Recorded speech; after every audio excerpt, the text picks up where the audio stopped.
This is Research Like a Pro, episode 115, Revisiting Locality Research. Welcome to Research Like a Pro, a genealogy podcast about taking your research to the next level, hosted by Nicole Dyer and Diana Elder, accredited genealogy professional. Diana and Nicole are the mother-daughter team at FamilyLocket.com and the creators of the Amazon best-selling book, Research Like a Pro, a Genealogist Guide. I'm Nicole, co-host of the podcast. Join Diana and me as we discuss how to stay organized, make progress in our research, and solve difficult cases. Let's go.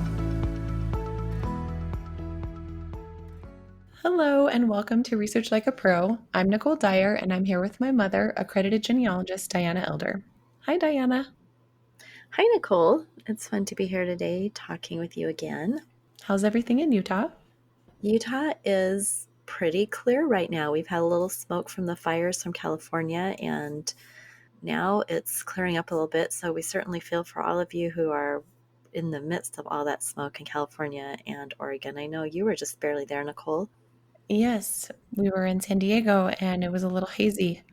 The air quality wasn't too good, so I'm glad to be back home in Arizona.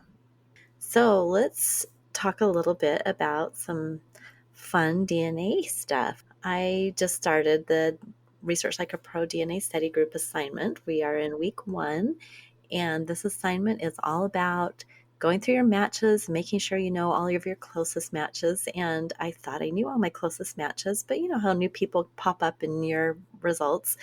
And I found 2 in my ancestry DNA results that I really didn't know who they were. I mean, I knew the family groups because of shared matches, but I like to know specifics, especially if they are second cousins or first cousins once removed. So I've just been having fun messaging and had one reply, found the other one on Find a Grave. Actually, his name was on the tombstone of his father, so I love that for living people when they still put the names on there.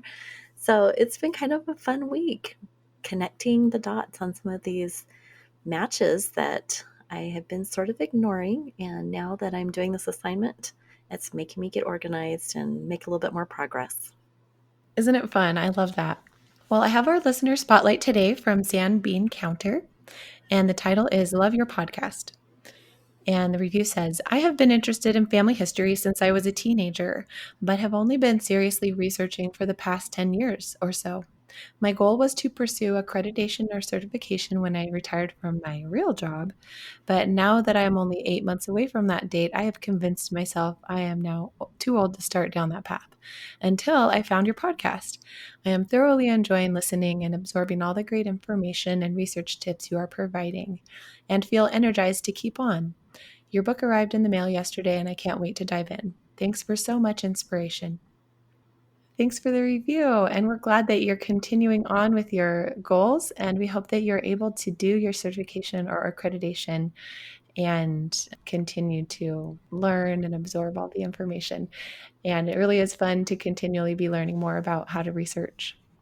Absolutely. And I like to tell people that if you retire and you're in your early 60s, you've got so many more good years left. Why not start a second or a third or a fourth career and go for it?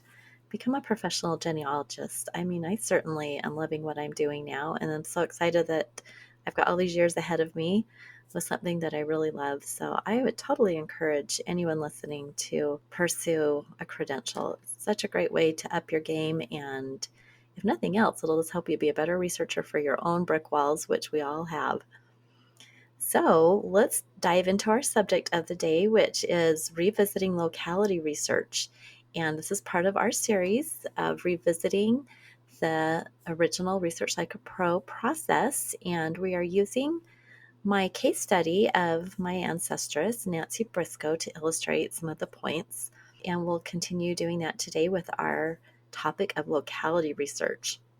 We also are trying to address some of the common questions that we see in our study groups and the e-course and just people emailing us or in the Facebook group about the process. And we have had several of the same types of questions that we'll talk a little bit about today. One of those is, should I do both a county and a state guide? So obviously that would be for maybe United States research, or even in England, do you want to go local? Do you want to go bigger? Another question is, how detailed should my guide be? And I maybe would add, how many hours should I be spending on this guide? And then the other question that we often get is, what if I have multiple places that I discovered from my timeline analysis that correlate to my objective? Should I do a guide for all of those places? So, Nicole, any thoughts on any of those questions? Absolutely. So, yes, I think you should do a local level guide, whether the local level for you is a township or a county or a parish, and then also learn about the broader jurisdictions and understand what national records are available and intermediate jurisdiction levels. So, yes, the more guides that you can do, the better. Sometimes you can find published guides that will work. You don't need to make your own, but often it's the best idea to compile all the information that you can find on a jurisdiction into one quick guide, whether it's a link to a few different record collections and a list of books that you've found that are useful, or something much longer. If you have multiple places that go along with your objective, then yes, you're going to want to understand each of them. And in order to do reasonably exhaustive research, you need to understand the historical and legal and geographical context that goes along with each of the places that your ancestor lived. If your objective is pretty specific, maybe there will only be one location that you need to focus in on. But if you're trying to find biographical details that span a person's life and they moved around, then yes, you're probably going to have more than one location. Tell us what you did in the Nancy Briscoe project. Okay, so let me read my objective to review that with everyone. The objective for this project is to discover more about the life of Nancy E. Briscoe, born 7 February 1847 in Benton County, Arkansas. Nancy married Richard Frazier about 1865 in Missouri and died 30 January 1924 in Love County, Oklahoma. So I've identified a time period. I want to discover more about her life, and I didn't refine it in that objective, but as I did the summary of known facts, I realized I wanted to focus on her life before her marriage, or the early years of her marriage. So basically, the time she was in Arkansas and McDonald County, Missouri. So I discovered, as I was doing the summary of known facts, that I did have a few different places. And I had Berry County, Missouri, and then I had Benton County, Arkansas. And you wish that sometimes you could only do one locality guide, but I realized I really needed to look at both of those because the family seemed to be moving back and forth. And when I looked at a map, those two counties are right on the border of Missouri and Arkansas. And so I obviously needed to know both counties.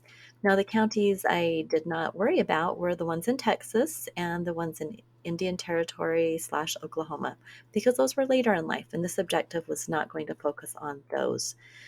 I luckily had a really nice Arkansas state guide created from my accreditation preparation, so I knew I could use that. And I decided that I, at this time, wouldn't worry about doing a big Missouri state guide because the time in Missouri was just very limited. It was probably less than 10 years. And so I decided if I needed to do anything with that, I would just use some of the online Missouri state guides, like the Family Search Wiki, to help me with any records there. But another time, I do have other ancestors in Missouri, and so I would love to make a really good state guide for Missouri. You just have to decide how much time you have for a project and what you really want to dive into and do at that particular point in time. Great. So when we create a locality guide, we have a set grouping of sections that we use to help us remember what to include. So we're going to go through that and talk about some of the background information we like to include in the locality guide, and then also what types of records we like to include, because we include links to record collections around the web and at other repositories that we will want to check. So, usually in the locality guide, we start with creating just a list of quick facts about that place. So, the capital, the dates that the county was formed, or if it's a parish, it will also have the dates that the parish was formed, and you want to find that out. You can talk about the date the state was formed if you're doing a state guide. If you're doing a United States state guide, then you can talk about what type of land it is. Just put it at the top as a quick reference that this is a state land state or a federal land state so that you'll know where and how to look for land records. And another thing to put in quick facts is when the registration of vital records began. So, when birth records began, when death records began, just some quick facts that can help you. Right, that's a great section, and I love having that right at the top of my guide. After that, I like to have links to online research guides. We don't really have to recreate the wheel. We can link to other really good guides. And I always do a guide to the Family Search Research Wiki for whatever locality is. But there's some other good state guides as well, or county guides or locality guides online. And one of those is the Family History Guide, and it has links for all sorts of things for so many different localities. So if you haven't checked that out, I would highly recommend looking at that as well and putting a link to that into your locality guide. And sometimes I will just do a Google search for my locality. Like I would do something like Missouri Genealogy, and you never know what you might find with some online collection of records that might have been done by a state archives or by just a person interested in that state. Sometimes it's fun just to throw it out there and see what you can find. But I for sure would always do the Family Search Research Wiki, and the Family History Guide's another great one to link to. Yes, I noticed in your Arkansas locality guide that you have linked to the Family Search catalog page for Arkansas, Cindy's list for Arkansas, ancestries, data collections for Arkansas, Linkpendium, My Heritage, all these different pages where the focus is on Arkansas research. The US GenWeb's Arkansas archives page. So it's really just a wonderful list of links to websites that have information about researching in Arkansas. I like to think of the locality guide more as a kind of a table of contents or a list of resources that I can use and less of original writing that I'm doing myself. It's just kind of a place to keep all of these wonderful resources that we found so that we don't forget about them.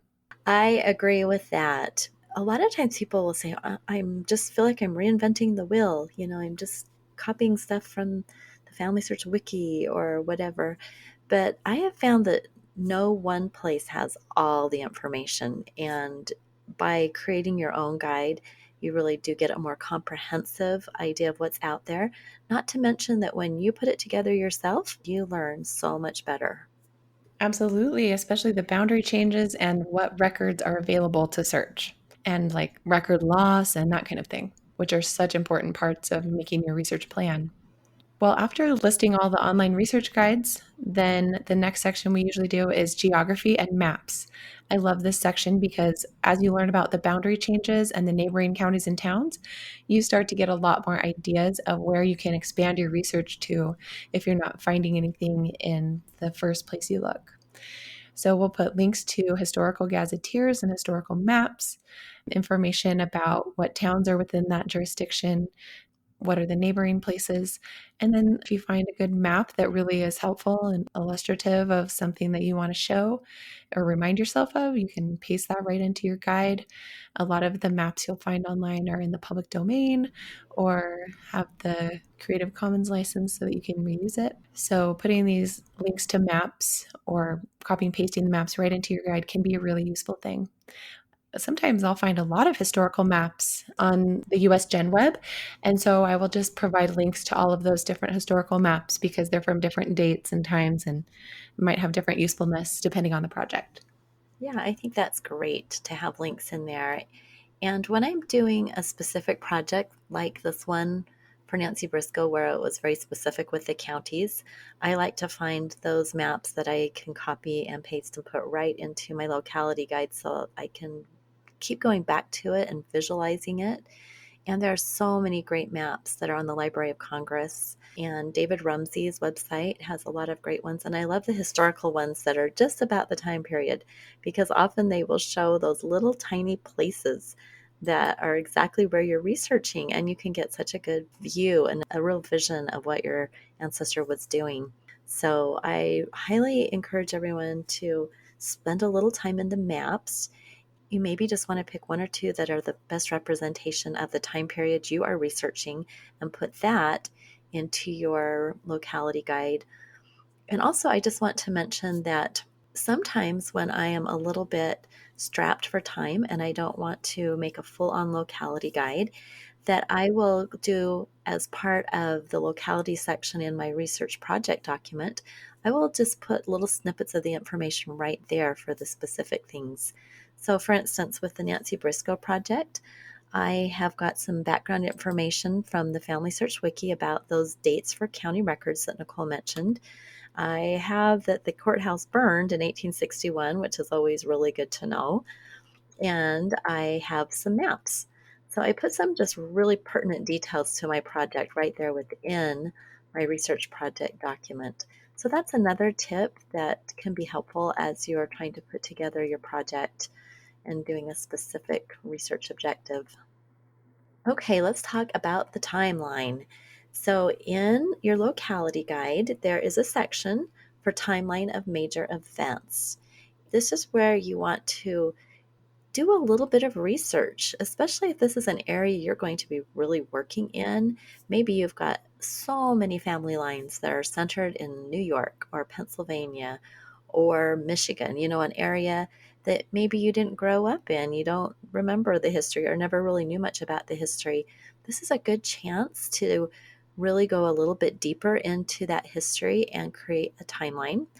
Often I can find really good timelines online that other people have created, and I can take the bits and pieces from those that I want to use. I try to just think of the events that would be most applicable to my genealogy research. And some of those would be things like maybe major government changes, wars. It's always good to know what military events might have happened that your ancestor would be involved in. Maybe migration. There's just a lot of different things you can think of when you're doing your timeline. But after you've learned about it, then you can just really quickly review that and get a good idea of what was happening. So when I did my Arkansas state guide, I actually had that be pretty involved because I was using this for my accreditation background information. And Arkansas is one of those states that went through a few different possessions. First, there were the French, and then there were the Spanish. And I wanted to be really clear on my time periods and how everything happened, and then the US territorial period. So I just wrote little paragraphs and actually made my own history timeline there so I could easily review everything that I had learned. And so if you are preparing for accreditation, and I know a lot of you listening are thinking of that, that's a really good thing to do. And if you just have a confusing area, you might want to do a little bit more with the timeline and the history. That's great. The first time that I made a locality guide, it was for the state of Virginia. And as a person who studied history in my undergraduate degree, I got a little bit bogged down in the timeline and the history section of the locality guide and spent a lot of time really studying it. And I finally realized that I didn't need to write a history book about this, so I moved on. It is fun to study the history, but I think it's good to do kind of a brief overview and not get too bogged down. Maybe I'm the only one that does that. One thing you could do is link to timelines that are out there already on the web. Then, for the next section after the timeline of major events, where you put in information about the history of the area and the history of the settlement, you can put in links to historical articles and books about the locality's history, and maybe just put in some of the major periods and military engagements so that you're not spending too long here. Of course, the more that you know about the place and the time, the better. But if you do need to spend more time researching that, you can always put that into your research plan. So, in your locality guide, I would suggest just kind of gathering resources and putting them there for future reference. I'm really glad you said that you can put that into your research plan because that's exactly what I did for my Nancy Briscoe project. I had number one as my prioritized strategy to search county histories to find out about those Missouri counties during the Civil War era. So I just chose to make that be part of my research plan. So that I'm glad you mentioned that. You can really expand and use this idea of locality research differently for each project. Sometimes we will want to do something really involved and something not so involved, and that's okay. You don't have to do everything exactly the same way for every project or the same way as everyone else is doing it. We always say just do what works for you, and locality research and this guide is a perfect example. So we also want to put in there a little bit about migration routes into or out of the area. And here again, you can spend as much time as you want to learning about that, or you can just do a link to the Family Search Research Wiki on migration routes. I just taught an entire lecture about this over the weekend for the UGA conference. And obviously, there's a lot you can talk about with migration, but you don't have to become an expert on it for your project. You can just do some links. And then if you think it's really going to be beneficial for your project, that maybe would be your objective, to dive in and learn about the migration of your ancestor. But for your locality guide, you can do some links of the major places and call it good. The next section is law and government. And for this section, the most important thing to do, at least for United States, is to find a digitized book at either Google Books, Internet Archive, or JennyNet, or HoneyTrust that is about the laws and statutes of that state. These are typically in the public domain, and Google Books has a lot of them. But it's really important that you have a resource to be able to understand the laws that caused certain records to be created and how they work, especially if you're working with land records, tax records, and probate and court records. So make sure that you try to find a book that has the laws for your state. And then if you're in a different country, you can find those as well. And I would check JennyNet for European countries. But these are just really important to help you understand the legal context of the records and the laws. This is a question we get a lot from people also, is how do I find those? So I'm glad you mentioned all the different places online, because usually they are in books that are available. And because they are a little bit more challenging to find, you definitely want to link to them in your locality guide so you don't have to do those searches again and again. So the next section is all about archives and libraries. And we all know that there's a lot more out there than what is online. And so you'll want to have some really good links. Every state has an archive, and there are the National Archive regional archives. So in my Arkansas locality guide, I've got the Arkansas State Archives, and then I also have the Northeast Arkansas Regional Archives and a link to the Southwest Arkansas Regional Archives, because they both contain information on Arkansas. And I maybe would forget that, but when I was doing my guide, I had that in here. And so now when I'm doing an Arkansas project, it helps me remember the places that I can go to find more information. And even if you just put a link to, the local library, if you're doing a county project and you've got a local public library, put a link there. It'll help you to remember that there are other places you can go besides the online resources. Great.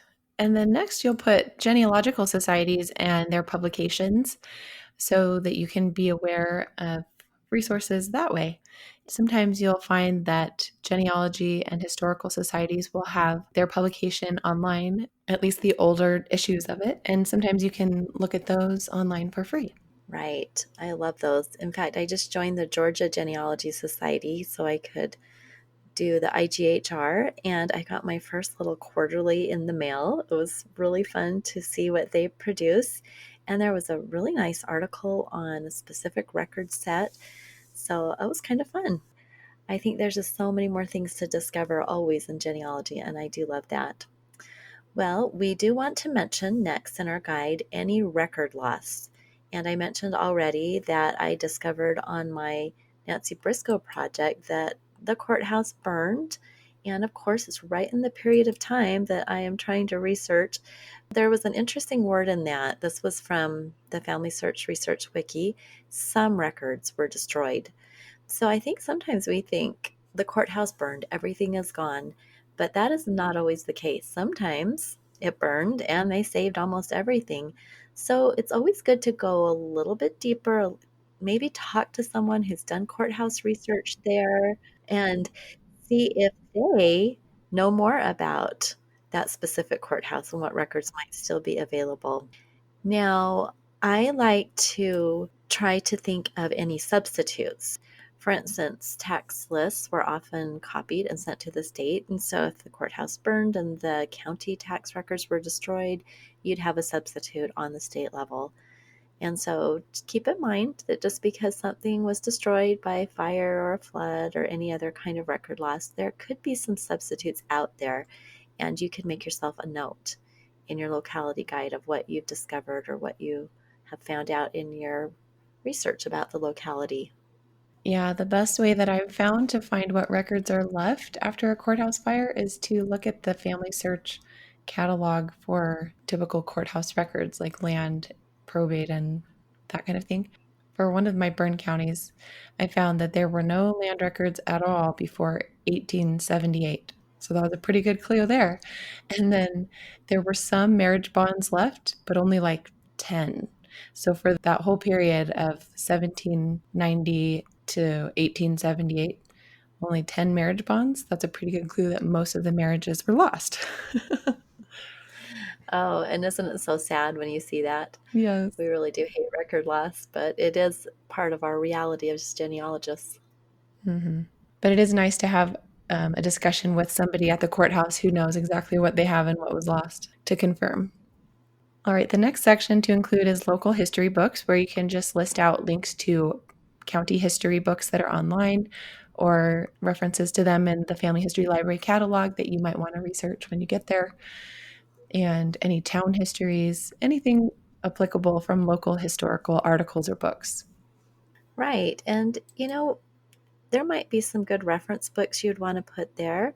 For instance, I have the North Carolina research book, and I maybe would want to put just a note to myself because I have the physical book that I have that book. Go check that book. And I'm also getting a really nice collection of African American research books, things that were suggested from my course at IGHR. And I am sometimes guilty of forgetting some of my resources. So if you have a collection of books, I know I have a lot of Virginia books as well that I inherited from a fellow researcher. And I sometimes forget that I have this nice collection. Put that in your guide that you have got these books and make yourself some notes about how that could help with your project. It's just a way for us to get all of this information into one place so we don't have to try to remember everything when we're working in our genealogy, because we want to keep our brains free to make connections in the things we're finding, not try to remember all these little details about our locality. So now that we've gone through all of the background information for the locality, the next section of the locality guide will be the record collections. First, I like to put a list of general collections like ancestry.com, myheritage.com. There are pages specifically for a certain region. So they'll do this for countries or for states where they just have a page that lists all of the different resources for that locality. You probably won't find them for more local level things like a county or a town, but if you're doing a larger region, you can use these in your locality guide. Right, and I love going straight to those catalog collections. Well, next are Bible records and compiled genealogies. And this is a little bit more specific type of record, and it will be different in every locale. So you'll want to do some Google searching. You'll want to really poke around and see what you can find for resources for Bible records. For my Arkansas guide, I found that there was a digitized book by Family Search, but it's only available at family history centers or the family history library.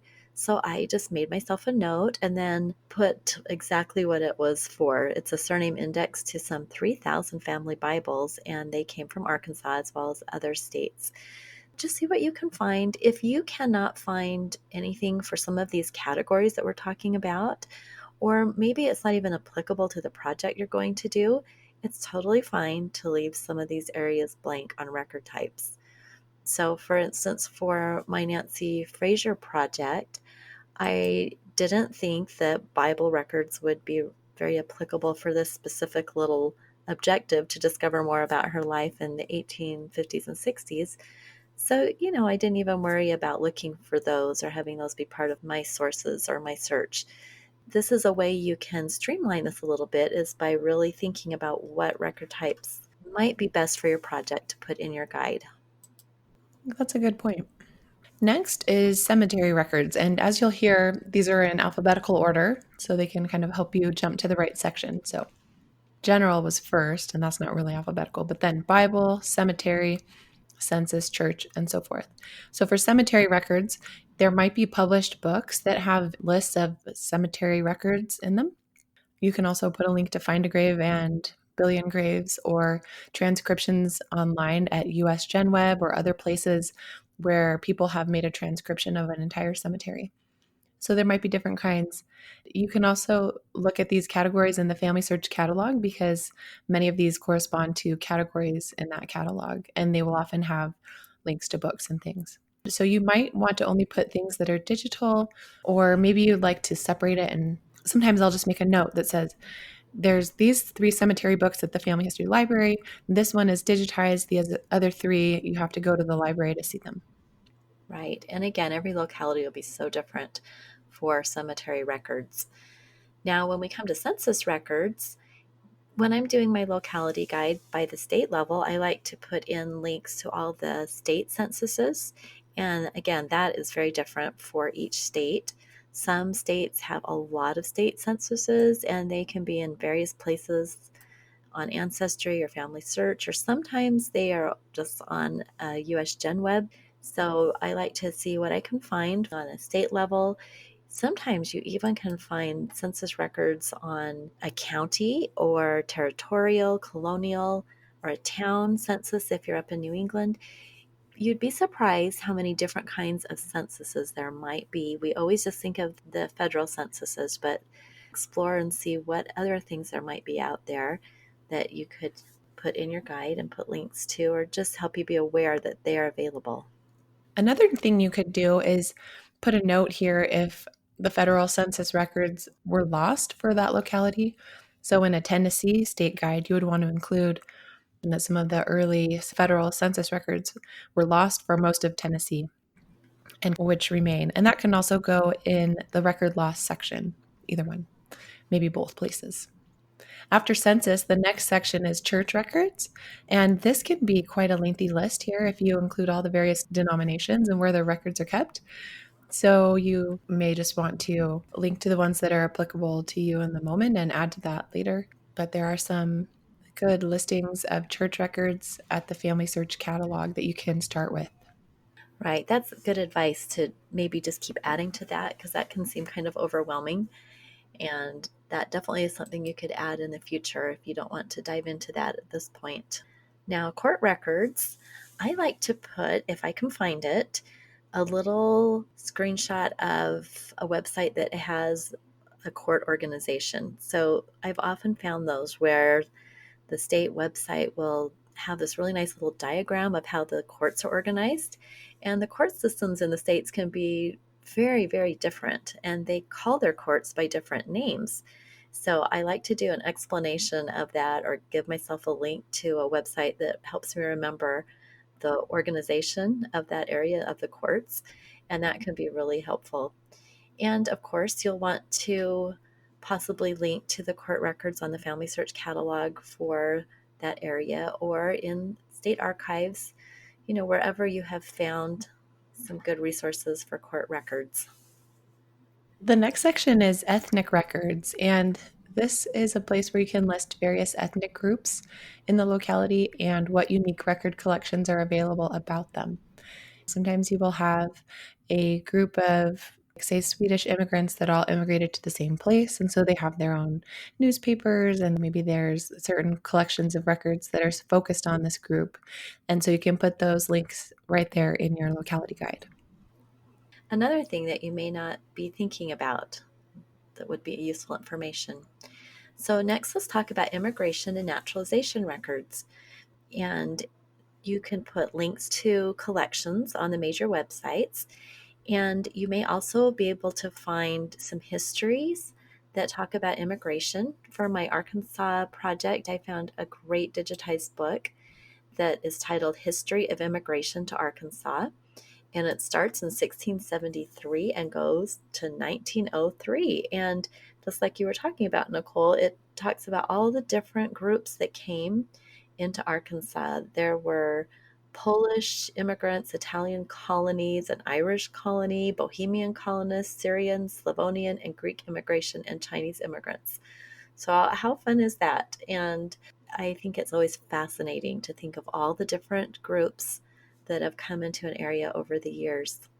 And you never know when you'll need that information. And so, if you have an ancestor that you suspect might have been part of a group, then you definitely will want to seek out some information on immigration and naturalization in that specific area. The next section is land records, and this is where you can link to different collections about land grants, patents, bounty land, and other land records. So, depending on if it's a state land state or a federal land state, you'll have different kinds of records there.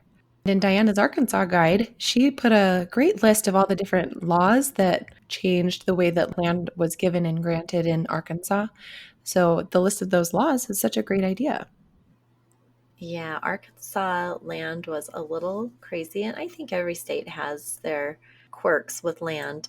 So if you can understand the land and get some things in there to help you, even just some simple things, you will be so grateful.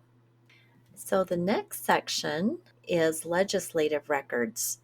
And this is going to be different for each location. If you are in a colony, for instance, Virginia, you might have some colonial petitions for the colonial era, and then you might have the state petitions. Again, this is maybe a little bit deeper collection that you haven't thought about, but I found the coolest thing in a Georgia legislative petition. It was the actual granting of my ancestors' divorce in 1814. I was so shocked that there would actually be this huge petition that was made for all the divorces and then this document that granted the divorce. Back in the day, our ancestors were petitioning the government for all sorts of things. That seems kind of foreign to us today that we would go petition, but they would petition for all sorts of things. And the legislatures, actually both on the federal level as well as the state level, would create documents that your ancestor could be listed in. So it's just another avenue of research, and you might want to do a little exploration and see if there's some place for your locality that would give some records for your ancestors. Absolutely. The next section is military records, and this is a very fun section because you get to look and see what regimental histories were available on the local level for different conflicts. And really, what you can do is just list out each conflict and then what records are available for those. And you might find books at a state level that list all the people who died in the Great War, or a list of all of the people who served from a certain county. There's all kinds of records that were created to honor the veterans and those who died in war. And then, not to mention all of the records that were created by the government who was mustering the troops. So, the state militia and the federal government who created the pensions for the veterans and their survivors. There are so many records that were created during these conflicts. And so, this is a really rich section of the locality guide. Yeah, I think sometimes we rely too much on just the online military records created by the federal government, and we forget that there were also records on the more local levels. You know, sometimes the county courthouse will just have a list of all the boys that went off to war, and you just never know until you go see what you can find. Now, next in our list is newspapers, and this is a great place to list out all the newspapers or put a link if you find a link to a great website that has this already. Try to put in as many newspapers for your specific time period you're researching as possible. And so many times these newspapers would go into business and then they'd only last for 10 years. And then somebody else would come in and change the name and they would last for 5 years. And you'd have to know that so you could really do your good research. So your locality guide is a perfect place to put some specific details about the county newspapers or the state newspapers. And don't forget that Sometimes you have to go a little bit further than you would think for your newspaper research. So, we've all seen those newspaper notices that are in the next state over. So you could even give yourself a little hint to look in some of the larger newspapers around that your ancestors could be listed in. Yeah, that newspaper research can be challenging, but so rewarding when you find something that helps you. Next is probate records. These are very valuable. So make sure that you learn about the probate records in your region. These can include wills, the administration of estates, the probate of estates, the guardianship records, and a lot of information that includes relationships, and often parent child relationships can be revealed through these probate records. So be sure to list out the different collections available for your county or state. Usually these are kept on the county level or the township level, so you'll want to be looking into those. It's important to learn about the different types of collections because, the loose wills were separate from the will books where the wills were copied into, which can be separate from the estate packets that have all of the documents and the debts and the payments to the family and the heirs, which can have even more information beyond what is in the will. So be sure to list out all those different types of collections for your county. Next, after probate records, we have vital records.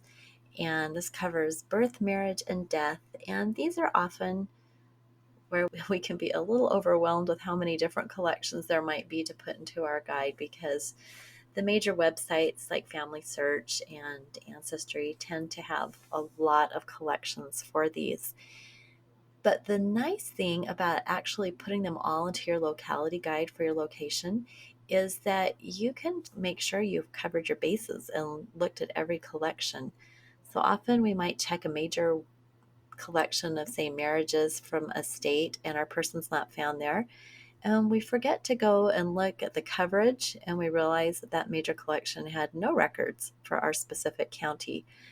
So you can make yourself some notes. You can say, well, this is Arkansas marriages, 1837 to 1944, and there's some years missing. Check the coverage table. So this gives you kind of a chance to look and see how good the records are for that area and where to find them.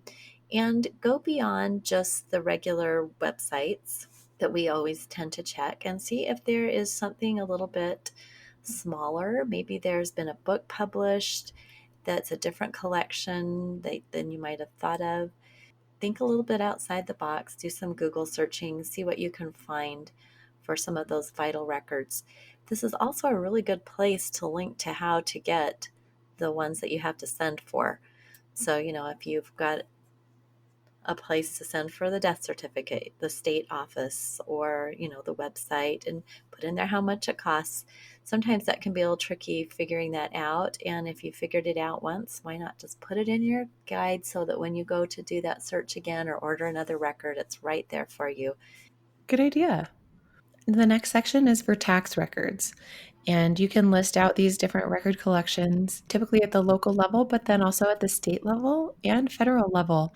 When I've worked with tax records in the past, I've found like a specific town in Massachusetts had taxes that were levied by the town, then different county level taxes, state level taxes, and then, of course, the federal taxes. So, whatever jurisdiction you're looking in, there are probably some kind of tax records to include in your list. Yeah, I will agree with that because the government's always wanted to get some money from people. So we're going to have some good tax records.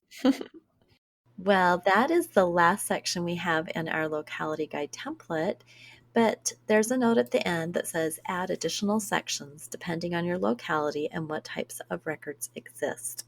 So obviously, if you are researching in Norway, you will want to add a section for specific records for that location. Or if you are researching in Mexico, there might be another record set that we haven't mentioned. Make the locality guide your own, put in there what is applicable to your project, and give yourself a time limit. One of the questions we have is how much time should I be spending? I've spent 20 hours on this and I'm not done. So we always say, just give yourself a time limit. Say, I'm only going to spend 3 hours on this or only 5 hours. Remember, it's a work in progress. I go back and add things to my locality guides all the time. There's nothing wrong with doing a light locality guide and then going back and adding more details as you need to. The whole point is to help you learn about your area, because after we talk locality, you're going to be doing some research planning, which will be our topic for next week. And how are you going to know what to plan for your research unless you have a really good, solid idea of what is out there? Which is why we put the locality guides section right here, number 3, to get us ready for research planning. All right. Well, thanks everyone for listening today, and good luck with your future locality research. And we hope that it will help you to understand what records are available and help you to make better research plans, which is the next step. And we'll talk about that next week. All right. Bye bye, everyone. Bye bye. Thank you for listening. We hope that something you heard today will help you make progress in your research. If you want to learn more, purchase our book, Research Like a Pro, A Genealogist Guide, on Amazon.com and other booksellers. You can also register for our Research Like a Pro online course or join our next study group. Learn more at FamilyLocket.com. To share your progress and ask questions, join our private Facebook group by sending us your book receipt or joining our e-course or study group. If you like what you heard and would like to support this podcast, please subscribe, rate, and review. We hope you'll start now to research like a pro.